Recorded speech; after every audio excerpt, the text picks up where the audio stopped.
ওগো, শুনছো? আজ মাঠ থেকে ফেরার সময় যদি একটু বেশি ধান নিয়ে আসতে পারো তাহলে খুব ভালো হয়। ঘরের চালের ড্রামটা প্রায় খালি হয়ে গেছে। কাল রাত থেকে শুধু এই কথাটাই ভাবছি, বাচ্চাদের জন্য কি রান্না করব। আরে ফুলমতি বেগম, চিন্তা করো কেন? ধান ফলানোর দায়িত্ব এই গোপাল বাহাদুরের, আর তা গপাগপ খাওয়ার দায়িত্ব তোমার। তাই নাকি? এতই যখন দায়িত্বের ঠেলা, তাহলে আজ রাতে রসুই ঘরে গিয়ে ভাতটাও তুমিই রাঁধো। আমি বরং একটু বাপের বাড়ি ঘুরে আসি। হুরে বা, না না বউ, আমি মাঠেই ভালো আছি। আমি তাহলে এখন আসি।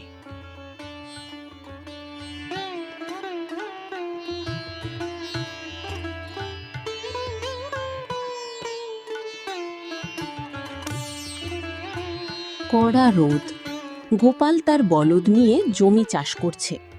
হঠাৎ লাঙলটা মাটির নিচে কিছু একটার সাথে আটকে গেল। গোপাল কোদাল দিয়ে মাটি খুঁড়তে শুরু করল। ঠং করে শব্দ হলো। মাটি সরাতেই একটা চকচকে তামার পুরনো হাঁড়ি বেরিয়ে এলো।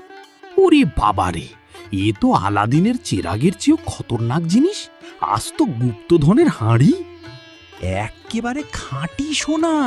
এগুলো বিক্রি করলে তো আমি ল্যাম্বরগিনি, মানে দামি ঘোড়ার গাড়ি চড়ে ঘুরে বেড়াবো।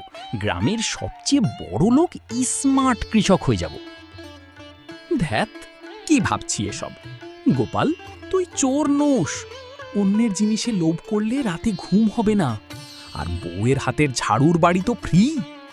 ঠিক তখনই হাবুল গোপালের সামনে চলে আসে। দোস্ত গোপাল, 50-50 পার্টনারশিপ। অর্ধেক সোনা তোমার, অর্ধেক আমার। মুখ রাখবো একদম ফেভিকল দিয়ে বন্ধ, কেউ জানবে না। তা তো বুঝলাম হাবুল ভাই, কিন্তু এই সোনাগুলো যদি মাঝরাতে কথা বলতে শুরু করে? পাগল নাকি? সোনা আবার মানুষের মতো কথা বলে নাকি রে? মানুষের সোনা কথা না বললেও পাপের সোনা কিন্তু পুলিশের সামনে গিয়ে ঠিকই গড়গড় করে কথা বলে দেয়।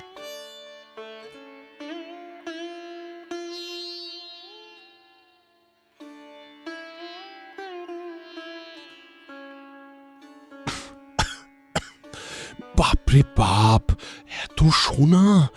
গোপাল, তুই এই যুগেও এটা চুরি না করে আমার কাছে জমা দিতে এলিস?